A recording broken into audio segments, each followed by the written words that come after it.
मन उदास हो तो नाम जपा करो, प्रभु का नाम जपा करो। कष्ट वही देने वाले हैं, वही दूर करेंगे। मन उदास हो तो प्रभु नाम लिया करो। मेरा प्राण निकले सुख से, तेरा नाम निकले मुख से, बच जाऊं घोर दुख से, जब प्राण तन से निकले। उस वक्त जल्दी आना, नहीं भगवान भूल जाना, गीता का ज्ञान सुनाना, जब प्राण तन से निकले। गीता का ज्ञान सुनाना, जब प्राण तन से निकले। नमस्कार, आप मेरे द्वारा वाल्मीकि रामायण का 30वां सर्ग सुनने जा रहे हैं। आप सभी लोगों को मेरा प्यार, दुलार और अभिनंदन है, स्वागत है।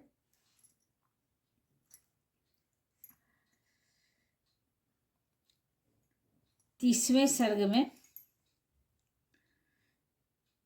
29वें सर्ग में तो वामन अवतार था। उन्होंने 3 पग में जो है पूरा तीनों लोक जो है नाप लिया और उसको जो है तीनों लोक को इंद्र के अधीन कर दिया।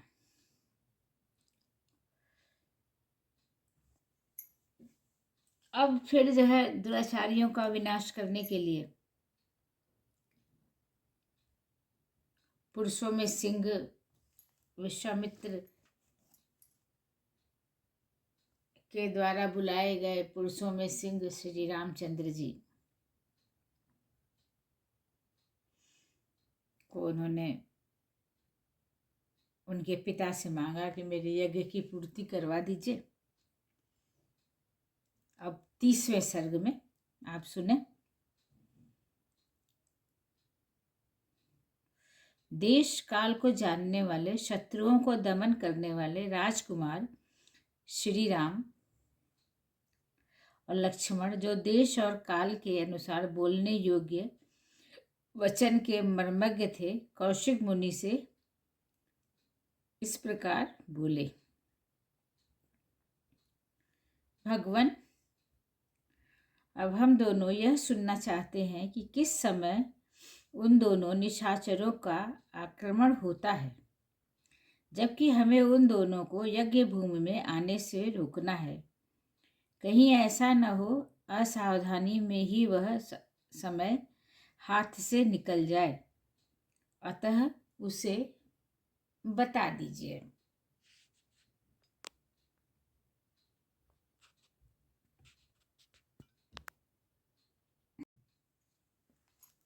अतः उसे बता दीजिए। ऐसी बात कहकर युद्ध की इच्छा से उतावले हुए उन दोनों ककुत्सवंशी राजकुमारों की ओर देखकर वह सब मुनि बहुत प्रसन्न हुए। उन्हें यह आशा बंध गई कि अब हमारा यज्ञ जो है पूर्ण होगा। वे बोले, हे मुनिवर, विश्वामित्र जी यज्ञ की दीक्षा ले चुके हैं, अतः अब मौन रहेंगे। आप दोनों रघुवंशी वीर सावधान होकर आज से 6 रातों तक इनके यज्ञ की रक्षा करते रहें। मुनियों का यह वचन सुनकर ये दोनों यशस्वी राजकुमार लगातार 6 दिन और 6 रात तक उस तपोवन की रक्षा करते रहे। इस बीच में उन्होंने नींद भी नहीं ली। शत्रुओं को विनाश करने वाले वो परम धुरंधर वीर सतत सावधान रहकर मुनिवर विश्वामित्र के पास खड़े हो उनकी यज्ञ की रक्षा में लगे रहे। इस प्रकार जब 5 दिन बीत जाने के बाद जब छठा दिन आया, तब श्री राम ने सुमित्रा कुमार लक्ष्मण से कहा कि तुम अपने चित्त को एकाग्र करके सावधान हो जाओ। युद्ध की इच्छा से शीघ्रता करते हुए श्री राम इस प्रकार कह ही रहे थे कि उपाध्याय ब्रह्मा, पुरोहित, उपद्रष्टा तथा अन्य ऋषियों द्वारा से घिरी हुई यज्ञ की वेदी सहसा प्रज्वलित हो उठी। वेदी का यह जलना राक्षसों के आगमन का सूचना देता था। इसके बाद कुश, चमस, विश्वामित्र, ऋतुजों सहित जो यज्ञ की वेदी थी उस पे अग्नि प्रज्वलित हुई। फिर तो शास्त्रीय विधि के अनुसार वेद मंत्रों के उच्चारण के द्वारा यज्ञ का कार्य आरंभ हुआ। इस समय आकाश में बड़े जोर का शब्द हुआ जो बड़ा ही भयानक था। आवार्य गगनम मेघो यथा प्रावृष्य दृश्यते तथा मायाम विकुर्वाणौ राक्षसा अवभ्यधावताम्। मारीचश्च सुबाहुश्च तयोः अनुचरास्तथा आगम्य भीमसङ्काशा रुधिरौ अघान वासृजन्। जैसे आकाश में मेघों की वर्षा होती है, वैसे ही राक्षसों ने आकर वहां रक्त की धाराओं का वर्षा करना प्रारंभ कर दिया। रक्त के प्रवाह से यज्ञ वेदी आग के आसपास भीगी हुई भूमि को भीगा हुआ देखकर रामचंद्र जी सहसा दौड़े और उन्होंने उन राक्षसों को आकाश में स्थित देखा। मारीच और सुभासु को देख कमल नयन श्री राम ने लक्ष्मण से कहा, लक्ष्मण वह देखो, मांस भक्षण करने वाले दुराचारी राक्षस आ पहुंचे हैं। मैं मानव अस्त्र से इन सब को उसी प्रकार भगाऊंगा जैसे वायु के वेग से बादल छिन्न भिन्न हो जाते हैं। मेरे इस कथन में तनिक भी संदेह नहीं है, लेकिन ऐसे कायरों को मैं मारना नहीं चाहता। ऐसा कहकर वेगशाली श्री राम ने अपने धनुष पर परम उदार मानवास्त्र का संधान किया। वह अस्त्र अत्यंत तेजस्वी था। श्री राम ने बड़े रोष में भरकर मारीच की छाती में उस बाण का प्रहार किया।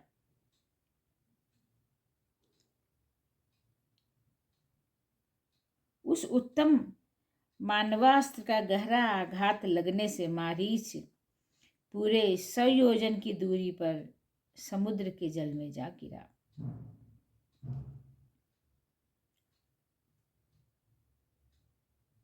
मारीच अचेत सा होकर चक्कर काटता हुआ दूर चला जा रहा था। यह देख श्री राम ने लक्ष्मण से कहा, लक्ष्मण देखो, मनु के द्वारा प्रयुक्त शीतेशु नामक मानवास्त्र इस राक्षस को मूर्छित करके दूर लिए जा रहा है, किंतु उसके प्राण नहीं ले रहा है। अब यज्ञ में विघ्न डालने वाले इन दूसरे निर्दय, दुराचारी, पापकर्मी तथा रक्तभोजी राक्षसों को भी मार गिराता हूं। लक्ष्मण से ऐसा कहकर रघुनंदन श्री राम ने अपने हाथ की फुर्ती दिखाते हुए शीघ्र ही आग्नेय अस्त्र को सुबाहु के छाती पर मारा। इस प्रकार रघुवीर ने निशाचरों का संहार कर डाला। रघुनंदन श्री राम यज्ञ में विघ्न डालने वाले समस्त राक्षसों का वध करके ऋषियों द्वारा उसी प्रकार सम्मानित हुए जैसे पूर्व काल में देवराज इंद्र असुरों पर विजय प्राप्त करके महर्षियों द्वारा पूजित हुए थे। यज्ञ समाप्त होने पर महामुनि विश्वामित्र ने संपूर्ण दिशाओं को विघ्न बाधाओं से रहित देख श्री रामचंद्र जी से कहा, महाबाहु, मैं तुम्हें पाकर कृतार्थ हो गया। तुमने गुरु की आज्ञा पूर्ण रूप से पालन किया। महायशस्वी वीर, तुमने इस सिद्धाश्रम का नाम सार्थक कर दिया। इस प्रकार श्री रामचंद्र जी की प्रशंसा करके मुनि ने उन दोनों भाइयों के साथ संध्या उपासना की। इत्यार्षे श्रीमद् रामायणे वाल्मीकि आदि काव्ये बालकांडे 30 सर्गः। वाल्मीकि द्वारा निर्मित आर्ष रामायण आदि काव्य के बालकांड में 30वां सर्ग पूरा हुआ। 31 सर्ग मतलब 30 में प्लस जोड़ो तो हो गया 31। श्री राम 31वें सर्ग में है श्री राम लक्ष्मण तथा ऋषियों सहित विश्वामित्र का मिथिला को प्रस्थान तथा मार्ग संध्या के समय सोनभद्र तट पर विश्राम। सोनभद्र एक नदी है जिस पर उन लोगों ने विश्राम किया।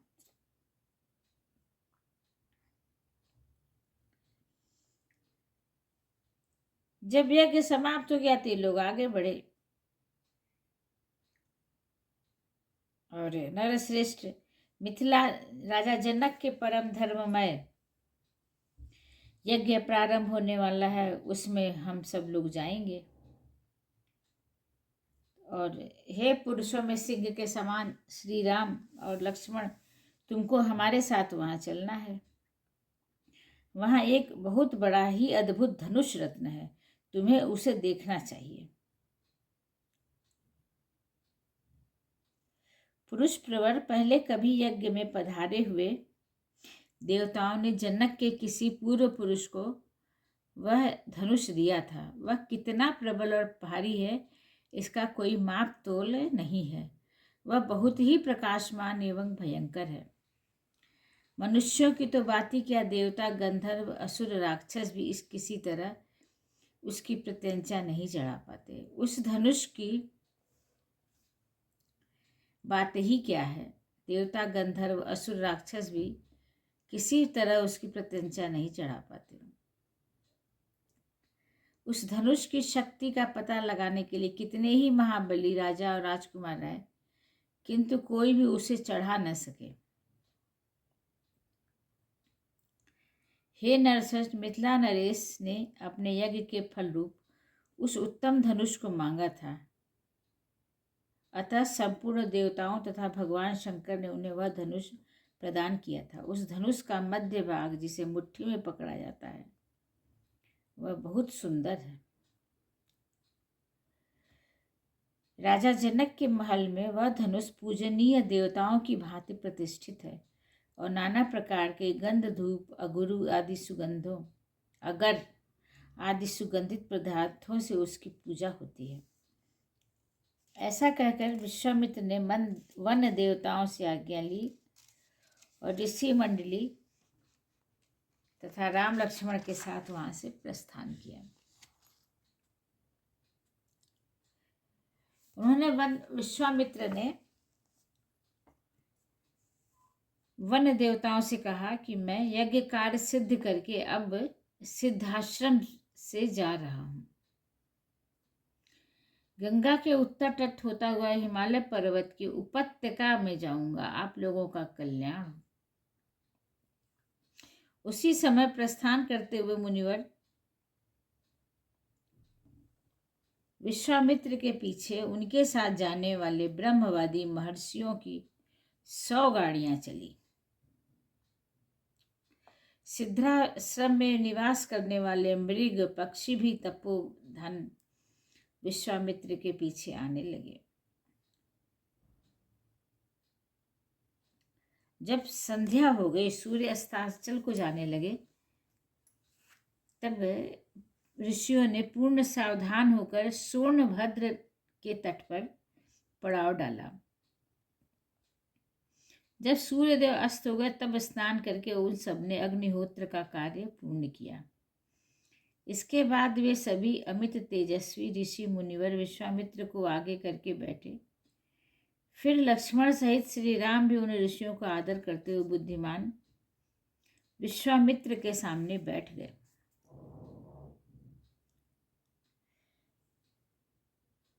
श्री राम ने विश्वामित्र से कौतूहल पूर्वक पूछा, यह हरे भरे समृद्धशाली वन से सुशोभित देश कौन सा है? मैं इसका परिचय सुनना चाहता हूँ। आपका कल्याण हो, आप मुझे ठीक ठीक रहस्य बताइए। श्री राम के इस प्रश्न से प्रेरित होकर उत्तम व्रत का पालन करने वाले महातपस्वी विश्वामित्र ने ऋषि मंडली के बीच उस देश का पूर्ण रूप से परिचय देना प्रारंभ किया।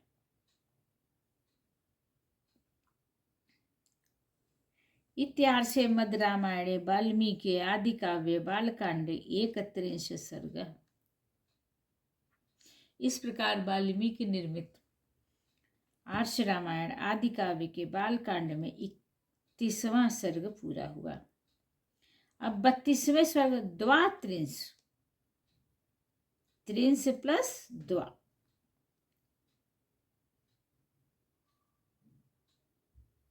32 हो गया। 30 और 2 32।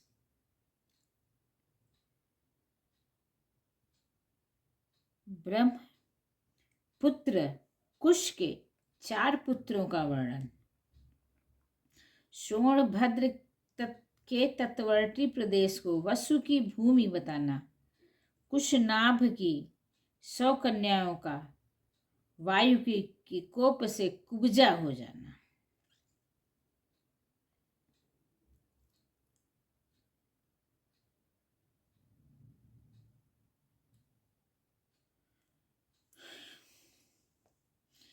बत्तीसवें सर्ग में वे ये हैं।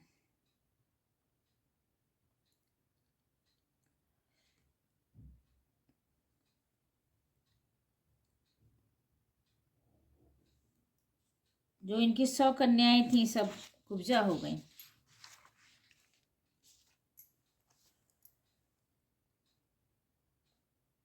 अपनी परम सुंदरी प्यारी पुत्रियों को कुब्जता के कारण अत्यंत दयनीय दशा में देखकर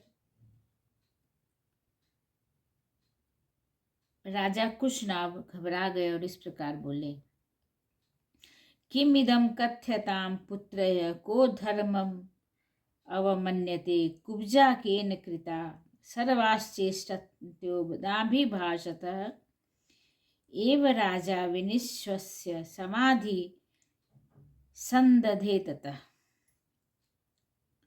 पुत्रियों, यह क्या हुआ? बताओ, कौन प्राणी धर्म की अवहेलना करता है? किसने तुम्हें कुबड़ी बना दिया? किसने से तुम तड़प रही हो किंतु बताती नहीं हो? यूँ कहकर राजा ने लंबी सांस खींची और उनका उत्तर सुनने के लिए सावधान होकर बैठ गए।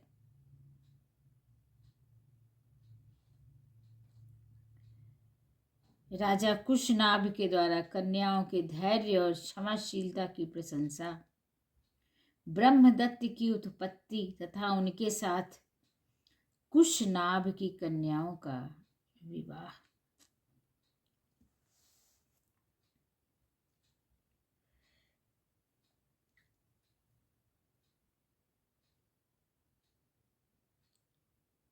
देव आपका कल्याण हो, आप हमारे पिता समान हैं, हम स्वच्छंद नहीं हैं। आप पिताजी के पास जाकर हमारा वरण कीजिए। यदि हमें आपको सौंप देंगे तो हम आपकी हो जाएंगे। परंतु उनका मन तो पाप से बंधा हुआ था, उन्होंने हमारी बात नहीं मानी। हम सब बहनें यही धर्म संगत बात कर रही थी, तो भी उन्होंने हमें गहरी चोट पहुंचाई, बिना अपराध के ही हमें पीड़ा दी। पुत्रियों, क्षमाशील महापुरुष ही जिसे कर सकते हैं, वही क्षमा तुमने भी की है। यह तुम लोगों के द्वारा महान कार्य संपन्न हुआ है। स्त्री हो या पुरुष, उसके लिए क्षमा ही आभूषण है। पुत्रियों, तुम सब लोग समान रूप से जैसी क्षमा या सहिष्णु हो, वह विशेषता देवताओं के लिए भी दुष्कर है। और उन्होंने ब्रह्मदत्त के साथ अपनी 100 कन्याओं का विवाह कर दिया। उन विवाह काल में उन कन्याओं के हाथों का ब्रह्मदत्त के हाथों से स्पर्श होते ही वे सब कन्याएं कुब्जत्व दोष से निहित रहित हो गईं, निरोगी हो गईं, उत्तम शोभा से संपन्न प्रतीत होने लगीं।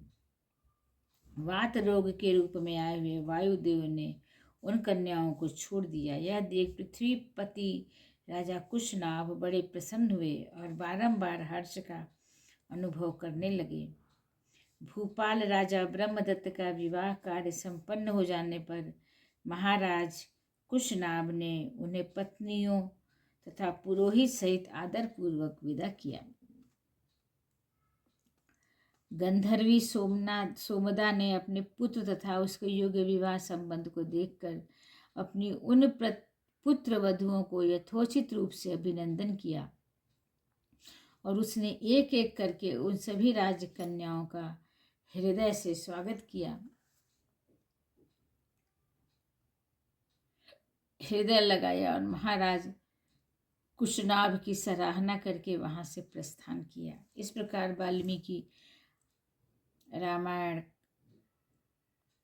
आदि काव्य का बाल कांड में 33वां सर्ग पूरा हुआ। वाल्मीकि निर्मित आर्ष रामायण आदि काव्य में 33वां सर्ग पूरा हुआ। जगमग जगमग ज्योति जली है, राम आरती होने लगी है। भक्ति का दीपक प्रेम की बाती, आरती करें संत दिन राती।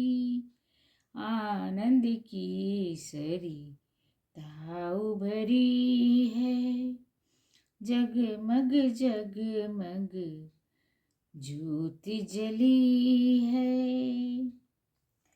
कनक सिंहासन सिया समेता, बैठई राम होई चित चेता। वाम भाग में जनक लली है, जगमग जगमग ज्योति जली है। वाल्मीकि ऋषि की जय, संत शिरोमणियों की जय, मुनियों की जय, वाल्मीकि ऋषि की जय। ओम नमः शिवाय, ओम नमः शिवाय, ओम नमः शिवाय, ओम नमः शिवाय, ओम नमः शिवाय।